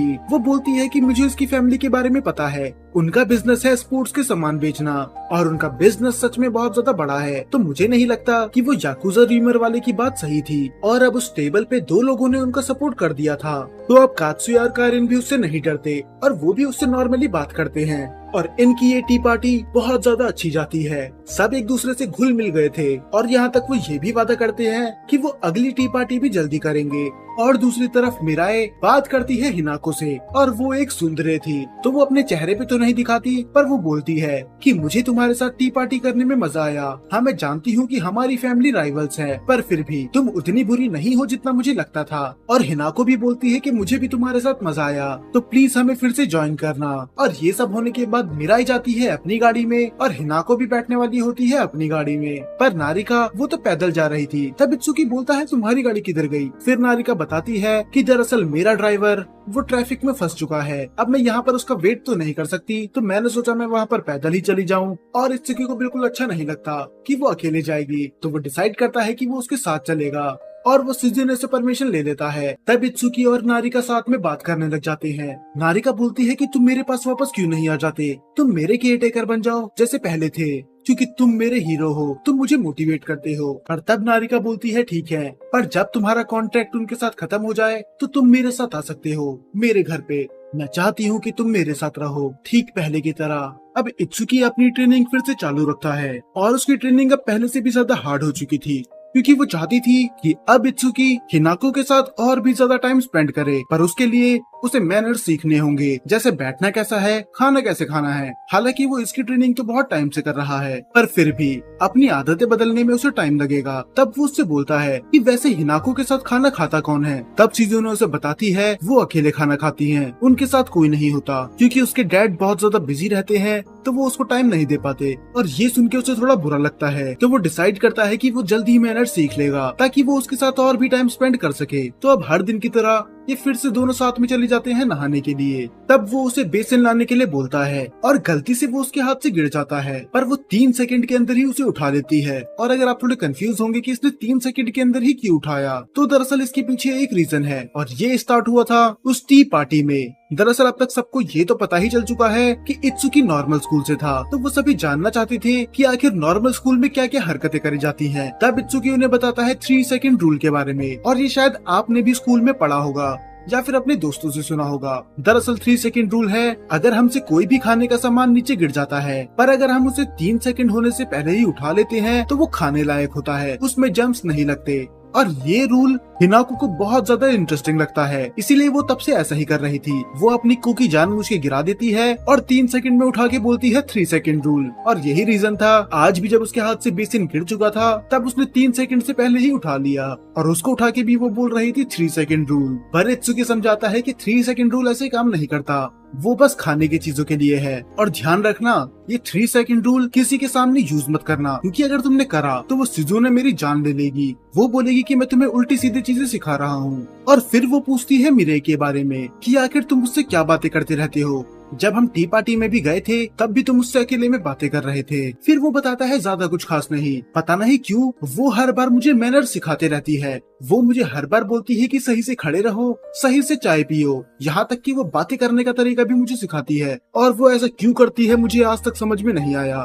फिर हिनाको बोलती है ठीक है, पर तुम मेरे केयर टेकर हो तो तुम्हें मेरे साथ भी ज्यादा टाइम स्पेंड करना चाहिए। और इससे पहले वो उससे कुछ बोल पाता, हिनाको बेहोश हो जाती है और उसे पता चलता है कि उसे बहुत तेज की बुखार है। पर इस बारे में शिजुने ने उसे पहले ही बता दिया था कि ये कभी भी बेहोश हो सकती है। पर वो देखता है कि शिजुने को कोई फर्क पड़ता ही नहीं और ये चीज उसे थोड़ी अजीब लग रही थी। तब शिजुने उसे बताती है कि घबराने की कोई बात नहीं है, दरअसल ये नॉर्मल है, क्योंकि ये लोगों के सामने एक तरह से एक्टिंग ही करती है, लोगों को दिखाती है कि ये कितनी ज्यादा परफेक्ट है। तो ऐसा करने में इसकी बहुत ज्यादा एनर्जी चली जाती है, तो इसीलिए ये महीने या फिर हफ्तों में 1-2 बार बेहोश हो ही जाती है। और वो बोलता है कि तुम ऐसी बातें इतनी आराम से कैसे बोल सकती हो, क्या तुम्हें पता भी है कि उसके ऊपर क्या बीत रही होगी। वो बहुत ज्यादा स्ट्रेस में है, क्या वो नॉर्मली एक्ट नहीं कर सकती जैसे उसे करना है। पर इस बात पे शिजुने भड़क जाती है। वो बोलती है कि तुम्हें जबान लड़ाने के पैसे नहीं दिए गए हैं, चुपचाप से जो तुम्हारा काम है बस वही करो। तो फिर वो उससे बहस नहीं करता, पर वो स्कूल जाने से मना कर रहा होता है। वो बोलता है कि मैं इसके साथ रहूंगा, पर शिजुने बोलती है कि तुम्हें पढ़ाई पे ध्यान देना चाहिए, क्योंकि वैसे ही तुम पढ़ाई में बहुत ज्यादा बुरे हो और अगर तुम फेल हो गए तो बहुत दिक्कत हो जाएगी। तो वो ना चाहते हुए भी चली जाता है स्कूल। और हैरानी की बात तो ये थी कि कोई हिनाको के बारे में पूछता ही नहीं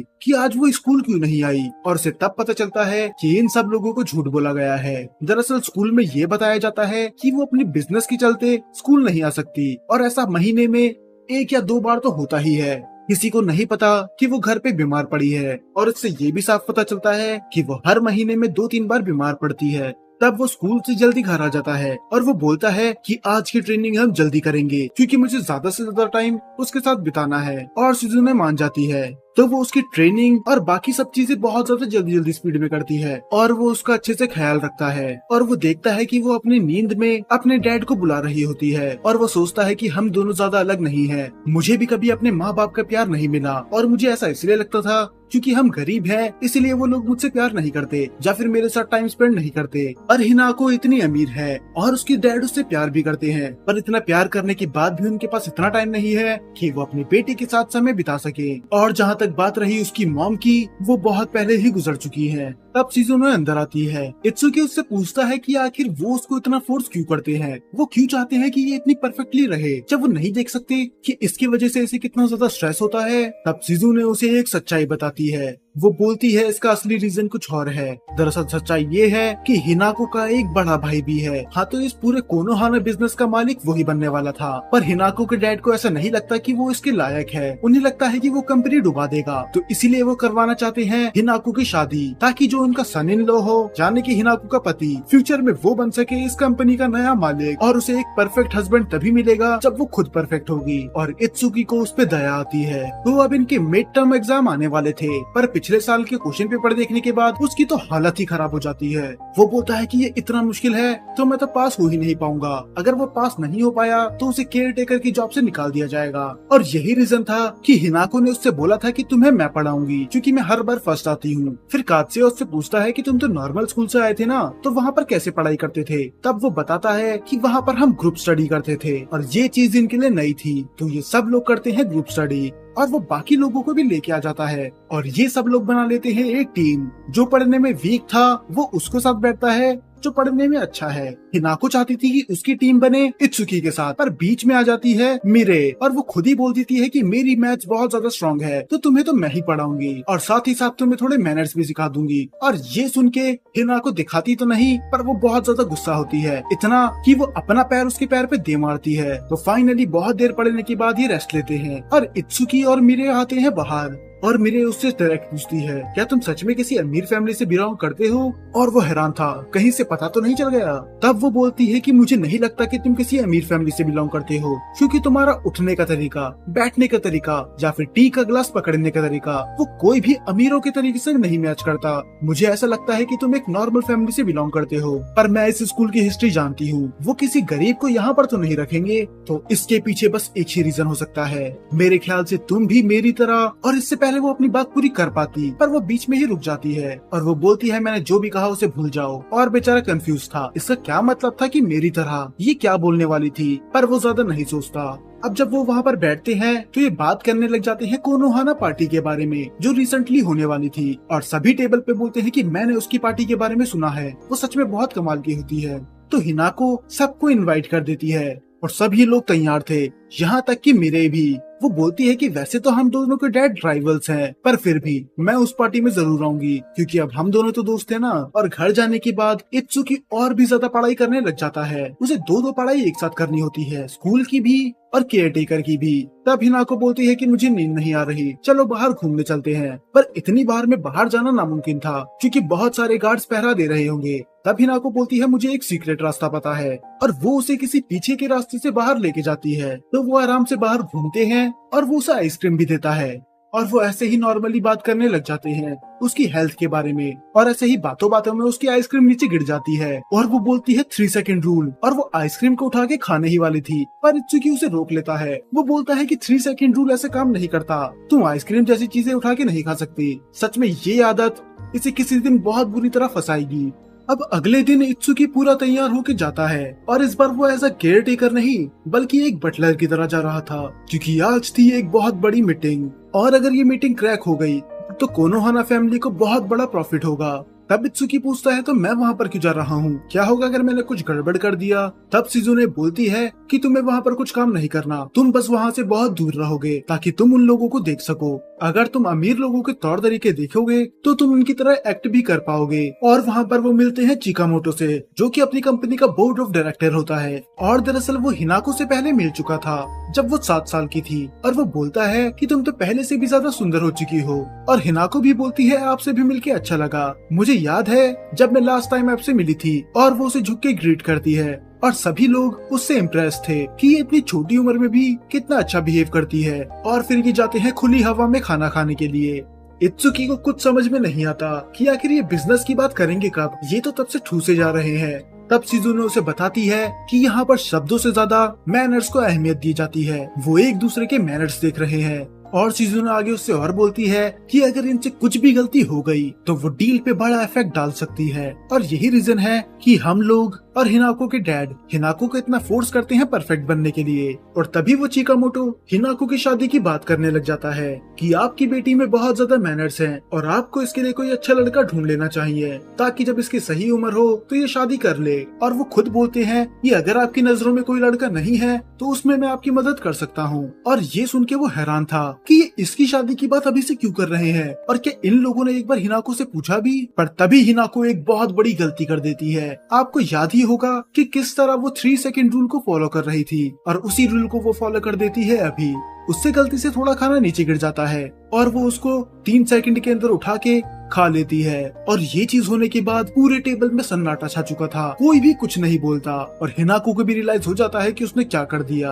और चिकामोटो भी बोलता है, शायद मैं तुम्हारे बारे में गलत था, अभी तुम्हें अपने आप पे और काम करना चाहिए। और जब उनके जाने का टाइम आ चुका था, वो चिकामोटो इतना खुश नहीं लग रहा था। अब ये तो तय था कि ये डील इनके हाथ से गई। अब कागेन गुस्से में था, वो शिजुने को बुलाता है और पूछता है कि ये घटिया हरकत हिनाको को किसने सिखाई, मैंने उसे आज से पहले ऐसा करते हुए कभी नहीं देखा। अब शिजुने उसे नहीं फंसाना चाहती थी तो वो अपना नाम लगाने ही वाली होती है, पर बीच में आ जाता है इत्सुकी और वो बोलता है कि ये मेरी गलती है, ये मैंने उसे सिखाया था, प्लीज मुझे माफ कर दो।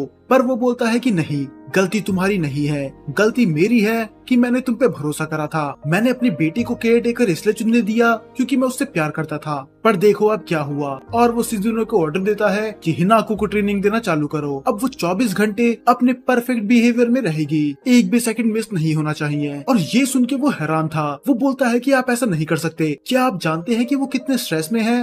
वो 24 घंटे फेक बिहेवियर नहीं दिखा सकती। आपको पता है ना कि वो कितनी बीमार पड़ जाती है इस नकली एक्टिंग की वजह से। पर कागेन उससे बोलता है कि तुम बीच में मत पड़ो, और वैसे भी अब मैंने तुम्हें नौकरी से निकाल दिया है, तो तुम्हारा जितना भी पैसा बनता है वो उठाओ और यहाँ से दफा हो जाओ। और अगर तुम मेरी बेटी के पास दिखे भी तो तुम्हारा अंजाम बहुत ज्यादा बुरा होगा। तो उसके जितने पैसे बनते थे वो उसे दे देते हैं और उसे निकाल देते हैं मेंशन के बाहर।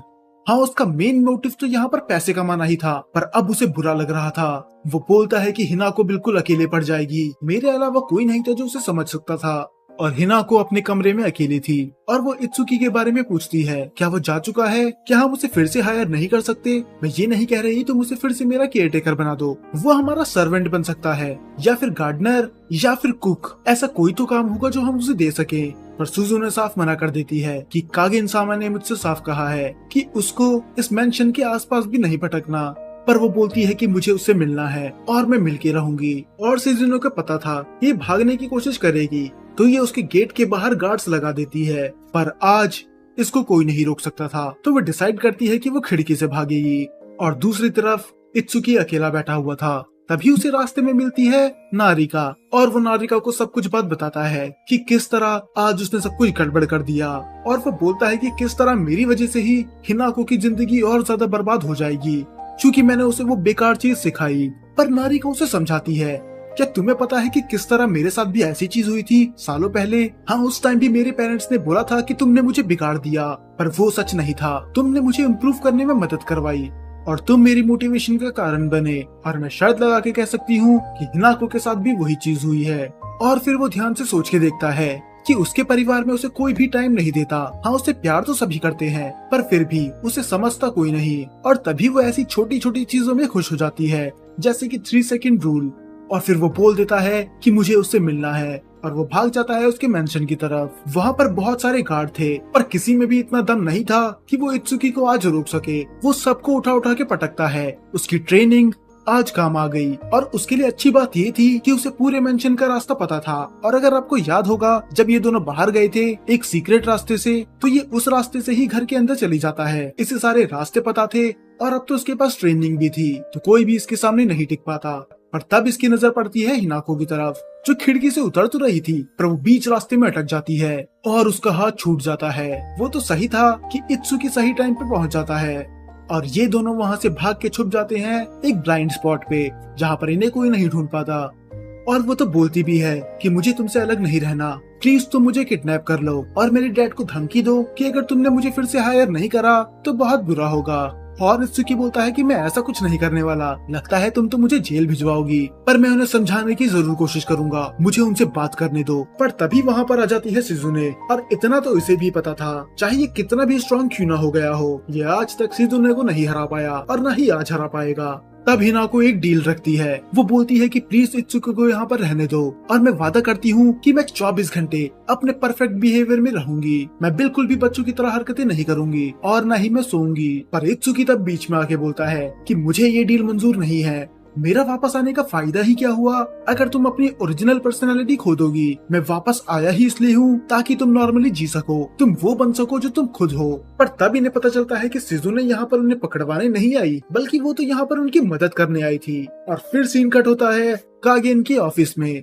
जहाँ पर शिजुने उसे दिखाती है 4 लेटर, और वो बताती है कि ये चारों लेटर इनविटेशन है। याद है कि यहाँ पर एक बहुत बड़ी पार्टी होने वाली है, तो उस पार्टी में इनवाइटेड है मियाकोजिमा फैमिली, ताइशो फैमिली, असाई फैमिली और तेनोजी फैमिली। और वो हैरान होता है, शुरू के 3 नाम तो तब भी बिलीवेबल थे, पर तेनोजी ये तो उनके पक्के राइवल थे, और अगर सच में अगर इनसे इनकी दोस्ती बढ़ गई तो इनको बहुत ज्यादा फायदा हो सकता है। फिर कागेन पूछते हैं कि ये मानने के लिए तैयार कैसे हो गए? तब शिजुने बताती है कि ये सब हुआ है आपकी बेटी की वजह से, और अगर मैं और डिटेल में समझाऊं तो ये हुआ है उस केयर टेकर की वजह से। इत्सुकी, दरअसल उसने ही हिनाको को बहुत ज्यादा मोटिवेट करा है। हिनाको सान बहुत सारे अच्छे अच्छे दोस्त बना पाई, और ये उसके सभी दोस्त बड़ी फैमिली से बिलोंग करते हैं। और कागिन बहुत ज्यादा इम्प्रेस्ड होता है, क्योंकि अगर वो चाहता भी तो इन चारों को कभी साथ में नहीं बुला सकता था, पर हिनाको ने ये कर दिखाया। वो अगले दिन पार्टी हो जाती है और इत्सुकी को फिर से जॉब पे रख लिया था, और वहाँ पर आते हैं वही 4 लोग और साथ में उनके पेरेंट्स भी। और वहाँ पर सबसे ज्यादा तो नर्वस थी नारिका, पर मिरे उसकी मदद करती है। और ये चीज तो आपने भी नोटिस करी होगी कि जो भी नर्वस होता है या फिर थोड़ा डरा हुआ होता है, उसकी मिरे हर बार मदद करती है। और सब कुछ अच्छा जा रहा था, तब कागिन बुलाते हैं इत्सुकी को, और वो भी उसको सेम ही चीज बताते हैं कि मैं चाहता हूँ कि मेरी बेटी नेक्स्ट हेड बने कोनोहाना फैमिली की, और उसके लिए मुझे चाहिए एक परफेक्ट सन इन लॉ। पर मैं चाहता हूँ कि कंपनी वो ही चलाए, और जाने अनजाने में ही सही तुमने उसे पहले से ज्यादा बेहतर कर दिया है। बस यही एक चीज थी जिसकी उसमें कमी थी, पर तुमने वो दूर कर दी। अब वो अच्छे दोस्त बना सकती है जो फ्यूचर में हमारे बिजनेस को फायदा ही करेंगे। पर उसको ये सब चीजें उतनी सही नहीं लगती। आखिरकार ये उसकी शादी के पीछे इतना क्यों पड़े हुए हैं। पर वहाँ पर आती है हिनाको, जो कि बहुत ज्यादा सुंदर लग रही थी। वो इतने टाइम से अपने परफेक्ट बिहेवियर में थी तो वो थोड़ा थक गई थी, तो वो उसका हेड पैड करता है, पर पता नहीं क्यों अब वो ब्लश करने लग जाती है और उससे दूर भाग जाती है। और वो बोलती है कि पता नहीं मुझे कुछ अजीब लग रहा है। और इसके बाद से ही हिनाको बहुत अजीब बिहेव करने लग जाती है। जब भी इत्सुकी उसके पास आता है वो बहुत ज्यादा ब्लश करती है या फिर बहुत ज्यादा एम्बेरस हो जाती है और वो उसे दूर भगाती है। वो पूछता है कि आखिरकार मुझसे क्या गलती हो गई, पर शिजुने के पास इसका जवाब नहीं था। वो बोलती है उसे बस थोड़ा टाइम दो, शायद वो अपने आप सही हो जाएगी। और आज गाड़ी में भी वो उससे गले नहीं लग रही थी। और फाइनली ये चली जाती है स्कूल में, और एग्जाम में टॉप किया होता है हर बार की तरह हिनाको ने। उसके आए थे 100 में से 997 नंबर, और सेकंड नंबर पे थी तेनोजी मीरे जिसके आए थे 991। वो बस 8 नंबर से पीछे रह गई, वरना वो फर्स्ट आ जाती। और वो बहुत ज्यादा गुस्से में थी कि वो हर बार मुझे कैसे हरा देती है। तब इत्सुकी बोलता है कि इसमें गुस्से होने वाली कौन सी बात है, कम से कम तुम सेकंड तो आई, जरा मुझे देखो, मैं तो बड़ी मुश्किल से पास ही हुआ हूँ। और ये सुन के वो और ज्यादा गुस्सा हो जाती है कि क्या मतलब तुम मुश्किल से पास हुए हो, तुम्हें तो मैंने पढ़ाया था ना, बस बहुत हुआ, आज से मैं तुम्हें डेली पढ़ाऊंगी, वो भी अकेले। और वो हैरान होता है, पर वो अपनी सच्चाई बताती है कि दरअसल मुझे तुम्हें पढ़ाना है, इसके पीछे भी एक रीजन है, क्योंकि जब से मैंने तुम्हें पढ़ाया तब से मेरे मार्क्स भी और ज्यादा सुधर गए। हाँ, मैं हर बार सेकंड तो आती थी, पर मैंने इतना अच्छा स्कोर आज से पहले कभी नहीं करा। तो अगर मैं तुम्हें डेली पढ़ाऊंगी तो शायद एक दिन मैं उस हिनाको को भी पीछे छोड़ दूंगी, और इसी बहाने मैं तुम्हारे मैनर्स पे भी काम कर लूंगी, क्योंकि तुम्हें उसकी बहुत ज्यादा जरूरत है। तब वो शिजुने से भी परमिशन ले लेता है कि वो पढ़ने के लिए जा रहा है मिरे के पास, और शिजुने को भी ये आइडिया पसंद आता है। वो बोलती है कि मैनर्स के बारे में वो तुम्हें मुझसे अच्छा समझा देगी, क्योंकि वो भी एक रिच फैमिली से बिलोंग करती है। अब इसने इससे तो परमिशन ले ली थी, पर अब इसे बताना था हिनाको को भी। और हिनाको बोल देती है कि अगर तुम्हें उसके साथ जाना है तो जाओ, मुझे कोई फर्क नहीं पड़ता, तुम्हारी खुद की लाइफ है। और वो देखता है कि आज तो इसने फुल बॉडी स्विमसूट पहना है, क्योंकि इससे पहले तो उसने ऐसा कभी नहीं करा। तो वो उससे पूछता भी है, क्या तुम मुझसे नाराज हो क्योंकि तुम बहुत अलग बिहेव कर रही हो। पर वो उससे बोलती है कि ऐसा कुछ नहीं है, तुम कुछ ज्यादा ही सोच रहे हो। पर सच्चाई ये थी, वो सच में अब उससे बहुत दूर दूर रहने लगी थी। तो अब वो मिरे के साथ पढ़ाई करता है और साथ ही साथ उससे मैनर्स लेसन भी लेता है, जैसे कि उसके साथ खाना कैसे खाना है। अब वो खाना खाना क्यों सीख रहा है, इसके पीछे एक बहुत बड़ा रीजन है। और दूसरी तरफ हिनाको उससे शिजुने पूछती है कि आखिर तुम इत्सुकी से इतना आजकल दूर दूर क्यों रह रही हो, क्या उसने कुछ करा है।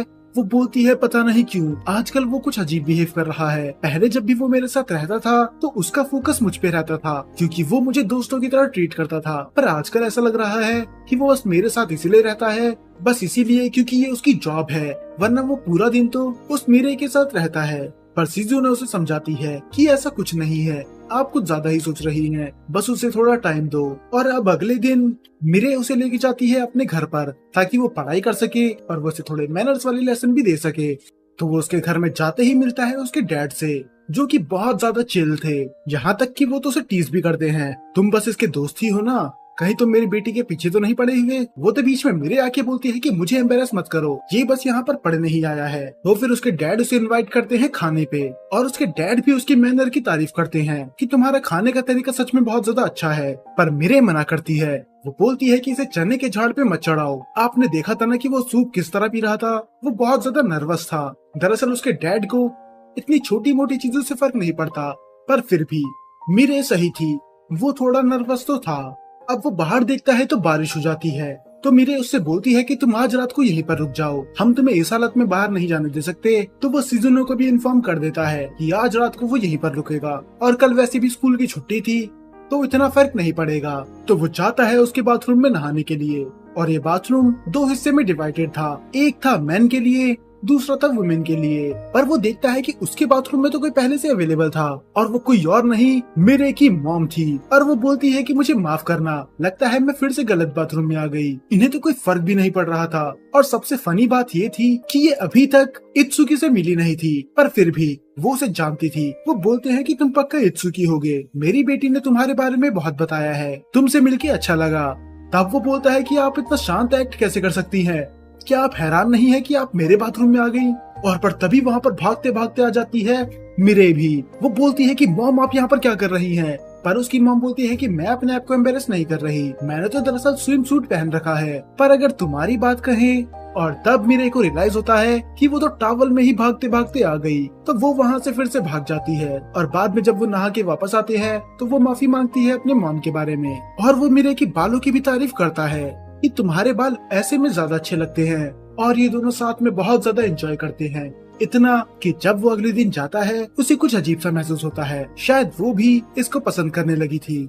पर तभी उसके डैड बोलते हैं कि मैंने तुम्हारे लिए एक फियांसे ढूंढ लिया है, पर उससे पहले मुझे तुम्हारी परमिशन चाहिए। अगर तुम तैयार नहीं हो तो तुम मना कर सकती हो, या फिर अगर तुम किसी और को पसंद करती हो तो वो भी हमको बता दो, हम तुम्हें फोर्स करना नहीं चाहते। वो थोड़ा सोचती है और वो रियलाइज करती है कि अगर वो उस लड़के से शादी करेगी जिसको उसके डैड ने चुना है तो वो कंपनी के लिए ज्यादा सही रहेगा। तो वो बोल देती है कि ठीक है कि आप जिस लड़के को भी चुनोगे मैं उससे शादी करने के लिए तैयार हूँ। उसके फैमिली वाले उसे फोर्स तो नहीं करते, पर फिर भी वो शादी के लिए तैयार थी। और जब इत्सुकी घर पहुंचता है तो हिनाको बहुत ज्यादा नाराज होती है। वो बोलती है कि मुझे सब कुछ बताओ कि तुमने उसके साथ क्या क्या करा, क्या तुमने उसके साथ खाना खाया, क्या तुमने उसके साथ पढ़ाई करी, क्या तुमने उसके साथ बात भी लिया था जैसे तुम मेरे साथ लेते हो। वो बोलता है कि तुम क्या बात कर रही हो, हाँ मैंने उसके साथ खाना खाया और पढ़ाई करी, पर बात वो मैंने उसके साथ नहीं लिया। और तभी उसे याद आता है कि अरे रुको, इनडायरेक्टली ही सही पर मैंने उसकी मॉम के साथ बात जरूर लिया था। और वो थोड़ा पैनिक हो जाता है।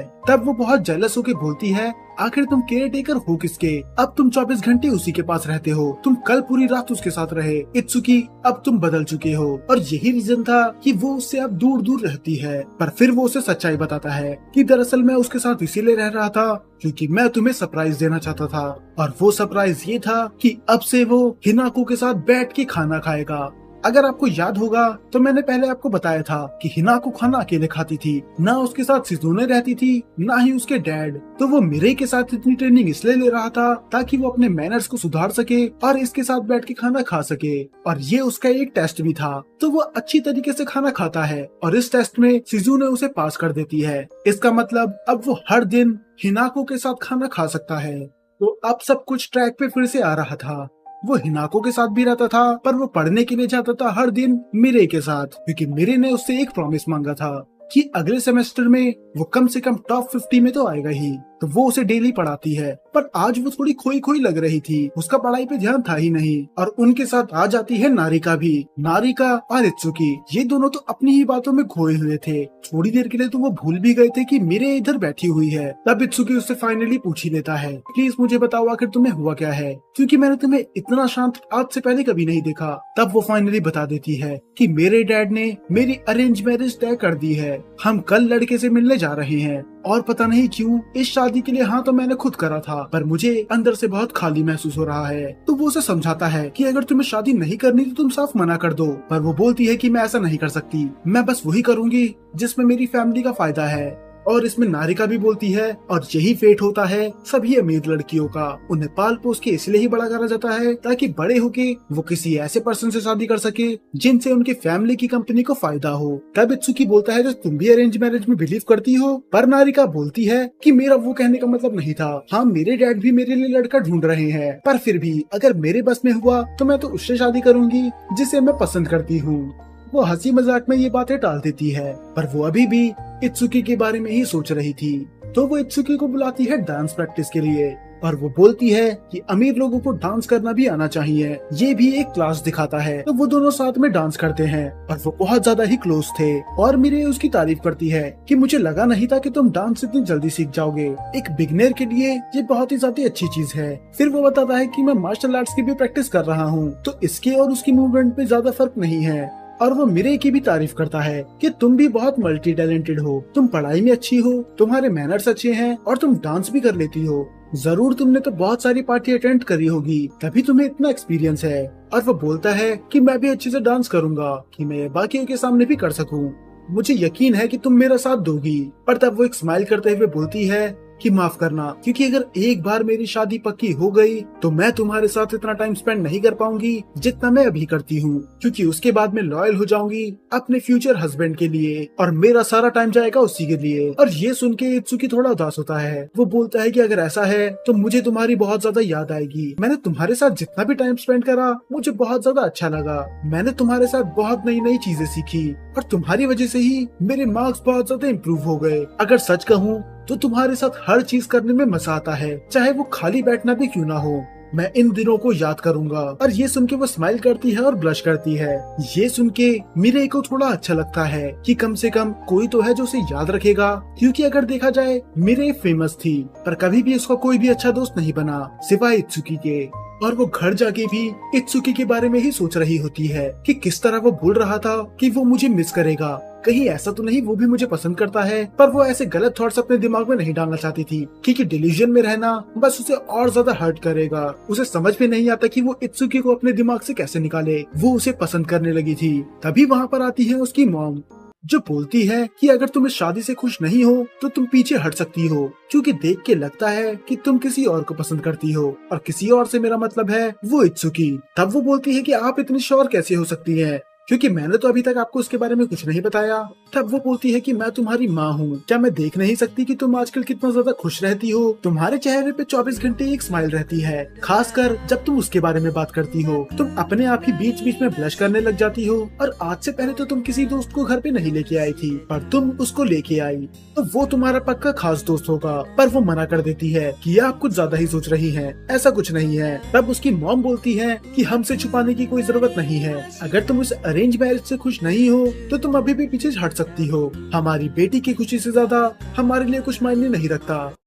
और तब वो एडमिट करती है, वो बोलती है कि इत्सुकी के साथ मुझे बहुत ज्यादा अच्छा लगता है और मैं चाहती हूँ कि मेरा फ्यूचर हस्बैंड भी ठीक उसी की तरह हो। फिर उसकी मॉम बोलती है उसकी तरह हो से तुम्हारा क्या मतलब है, तुम उसे क्यों नहीं चुन सकती? अगर तुम्हें ऐसा करना है तो हम तुम्हारा पूरा सपोर्ट करेंगे। पर वो मना कर देती है कि मैं वही लड़का चुनूंगी जो हमारी फैमिली के लिए सही है, ना कि मेरे लिए, जो कि हमारे बिजनेस को और आगे बढ़ा सके। उसकी मॉम उसे समझाती है कि तुम्हें पूरी कंपनी का बोझ अपने कंधे पे लेने की जरूरत नहीं है। पर मिराई डिसीजन ले चुकी थी कि वो शादी उसी से करेगी जिससे उसकी फैमिली का फायदा हो। और अगले दिन वो फिर से जाती है डांस प्रैक्टिस में। पर आज का सेशन बहुत जल्दी खत्म हो जाता है। वो बोलती है कि मुझे आज उस लड़के से मिलने जाना है जिससे फ्यूचर में मेरी शादी होगी। पर तब इत्सुकी भी उसे सेम चीज बोलता है कि आखिर तुम इस शादी के पीछे इतनी क्यों पड़ी हुई हो? मैं साफ देख सकता हूँ कि तुम बिल्कुल भी खुश नहीं हो, क्योंकि जब से ये शादी की बात चली है तब से तुम अपने ही दुनिया में खोई रहती हो। तुम ये शादी नहीं करना चाहती, मैं जानता हूँ। तब वो बोलती है तुम सही बोल रहे हो, मुझे ये शादी नहीं करनी, पर मुझे कोई हक नहीं है मना करने का। दरअसल सच्चाई ये है कि मैं अडॉप्टेड हूँ। और ये सुन के वो हैरान होता है। वो बोलती है कि मैं बहुत ज्यादा छोटी थी जब मेरे मॉम डैड ने मुझे गोद लिया। उन्होंने मुझे अपनी असली बेटी की तरह प्यार करा, और अगर सच बोलूं तो इतना प्यार तो शायद मेरे खुद के मॉम डैड मुझे नहीं करते। उन्होंने आज तक मुझे महसूस नहीं होने दिया कि मैं अडॉप्टेड हूँ। पर उनके ना कहने से सच्चाई नहीं बदलेगी। मैंने आज तक कुछ भी उनके लिए स्पेशल नहीं करा, तभी मैं हर बार ज्यादा मेहनत करती हूँ ताकि मैं उन्हें प्राउड महसूस करवा सकूँ। मैं ज्यादा पढ़ाई इसलिए करती हूँ ताकि मैं उन्हें खुश कर सकूँ, और मैं शादी भी इसलिए कर रही हूँ ताकि उनका कुछ फायदा हो सके। उन्होंने मुझे एक बेटी की तरह पाला और मैं उनके लिए इतना तो सैक्रिफाइस कर ही सकती हूँ। मैं उनके लिए कुछ करना चाहती हूँ। मैंने ये बात आज से पहले किसी को नहीं बताई, बस तुम्हें बता रही हूँ क्योंकि मुझे पता है कि तुम भी अडॉप्टेड हो। और वो हैरान होता है कि इसे ऐसा क्यों लगता है कि मैं अडॉप्टेड हूँ। और फिर वो बोलती है कि मैं तुम्हें देख के ही समझ गई थी, जिस तरह तुम खाते हो, जिस तरह तुम बैठते हो, वो अमीरों का तरीका नहीं है। तो जरूर तुम्हें किसी अमीर परिवार ने गोद लिया होगा। और जो उस दिन बात ये बोलने वाली थी, जब ये कहते कहते चुप हो गई थी, तो वो यही बात बताने वाली थी कि ये भी अडॉप्टेड है और शायद आपको भी अब बाकी चीजें सेंस बना रही होंगी। तो यही रीजन था कि ये हर बार इसके पीछे पड़ी रहती थी कि तुम अच्छे से खाओ, अच्छे से पियो और अच्छे से बैठो ताकि किसी को पता ना चल जाए कि तुम अडॉप्टेड हो। मिरेई ने इतना सोचा ये बहुत बड़ी बात है और वो इससे एक प्रॉमिस लेती है कि ये बात बस हमारे बीच में ही रहे और वो वादा करता है कि वो ये बात किसी को नहीं बताएगा। अब वो उसके बारे में ही सोच रहा होता है और वो हिनाको की तरफ भी देखता है कि इसके साथ भी तो सेम चीज ही हो रही है। इसके डैड भी इसे बस पढ़ा लिखा इसलिए ही रहे हैं ताकि ये एक अच्छे लड़के से शादी कर सके। और वो हिनाको से पूछता भी है क्या तुम्हें ये सब चीजें सही लगती हैं, ये अरेंज मैरिज और ये 24 घंटे परफेक्ट मूड में रहना बस इसीलिए ताकि तुम एक लड़के से शादी कर सको।